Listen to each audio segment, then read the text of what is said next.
Bienvenidos a nuestra cápsula reflexiva Comportamiento del consumidor y personalidad de marca. Soy Claudio Carvajal y te invito a revisar estos contenidos atentamente. Hoy reflexionaremos en torno al comportamiento de los clientes o consumidores como habitualmente lo hacemos y con lo que se denomina personalidad de marca. Para ello entonces introduciremos tres conceptos que nos ayudarán a conectarlos. El primero, comportamiento del consumidor. Son todos los aspectos psicológicos y conductuales del proceso de toma de decisiones del consumidor, ya sea a nivel individual o grupal. De una forma simple, podemos decir también que son todas las etapas por las que pasa el consumidor, empezando por observar sus necesidades. En este sentido, los factores que afectan el comportamiento del consumidor están divididos principalmente en 4 dimensiones.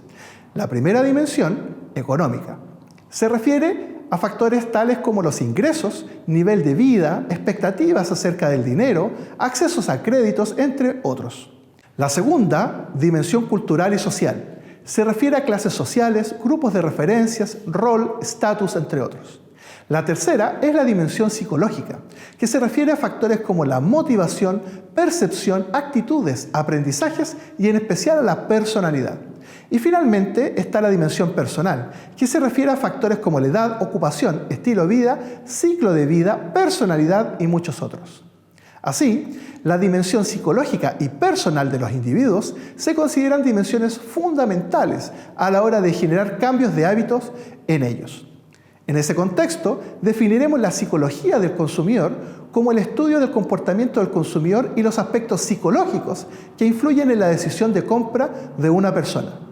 Por lo tanto, es clave entender estos factores no solo para provocar una preferencia, sino también para mantenerla en el tiempo.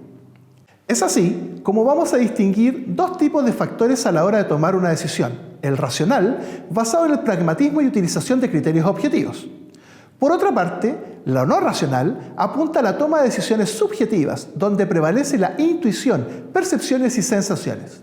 Así, considerando que las marcas y empresas buscan cambiar hábitos en sus clientes a su favor, es que ambas dimensiones son consideradas a la hora de influir en las personas. Así, una de las tareas más complejas de influir en personas está en el ámbito no racional, por lo ambiguo y cualitativo que es. Al contrario, el aspecto racional es más simple de trabajar, ya que al ser exacto, por decirlo de alguna manera, solo basta buscar información, identificar opciones y aplicar los criterios objetivos para tomar una decisión.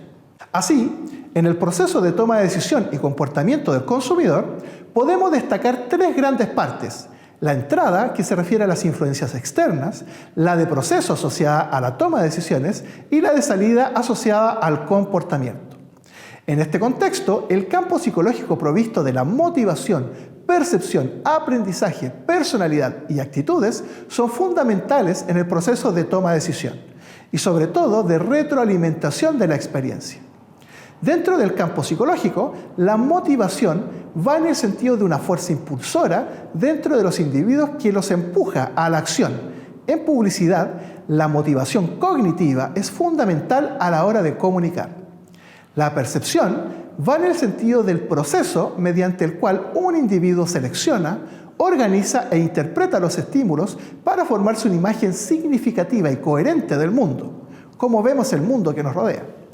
El aprendizaje como proceso mediante el cual los individuos adquieren el conocimiento y la experiencia respecto de compras y consumo, que luego aplican en su comportamiento futuro.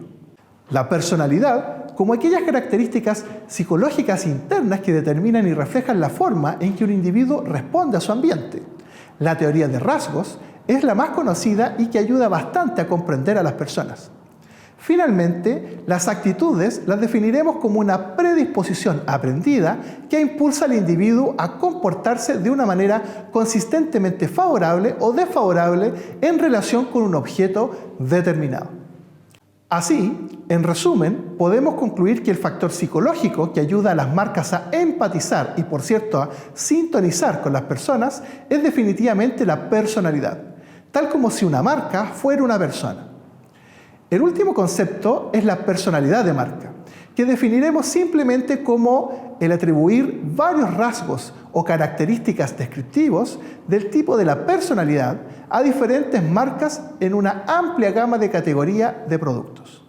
Así, la personalidad de marca brinda una identidad emocional con la marca y alienta a los consumidores a responder con sentimientos y emociones hacia la marca.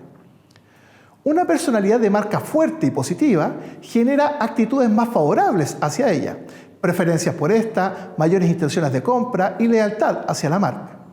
El esquema que ven a continuación muestra 5 aspectos asociados a la personalidad de marca según un estudio de David Acker publicado en el Journal de Marketing Research el año 1997. Ahí es posible destacar distintas características asociadas a los 5 aspectos. Por ejemplo, el aspecto entusiasmo asociado a características como audaz, dinámico, imaginativo y moderno.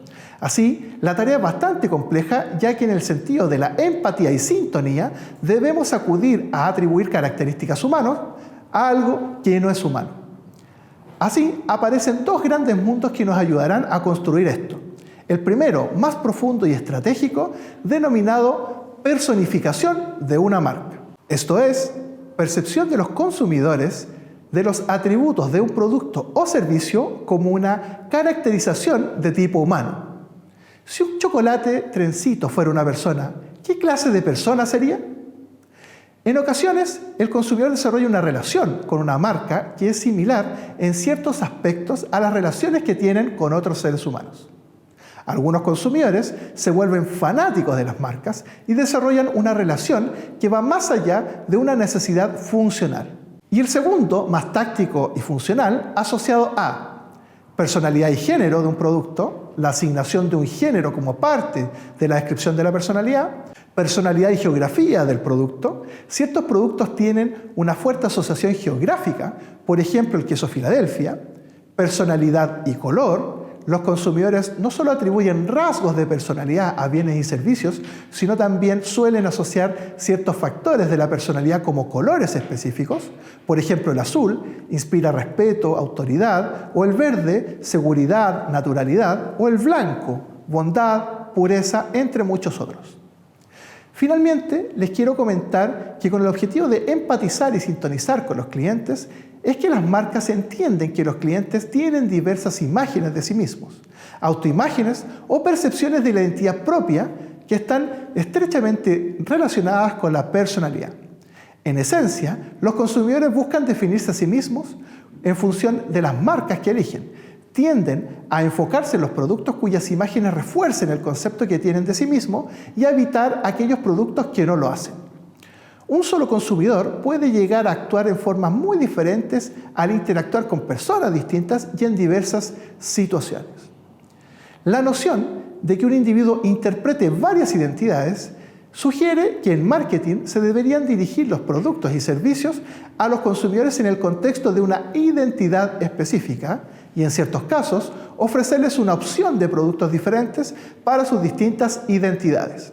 Así, se ha reconocido una amplia variedad de imágenes de uno mismo.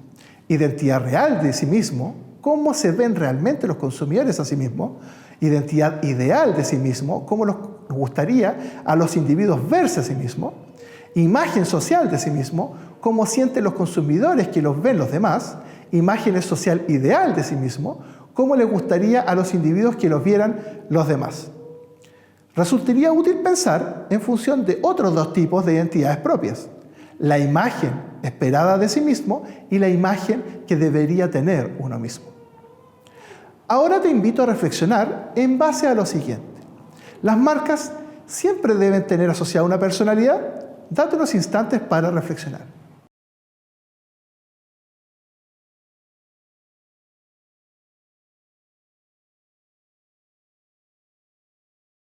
Ahora piensa en 2 marcas que tengas simpatía o simplemente sean tus favoritas.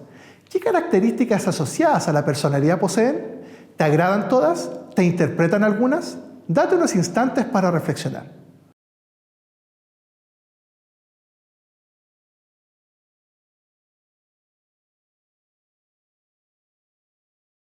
Finalmente, preguntémonos lo siguiente. ¿Crees que en base a la personalidad de marca sea posible cambiar la conducta del consumidor? Date unos instantes para reflexionar.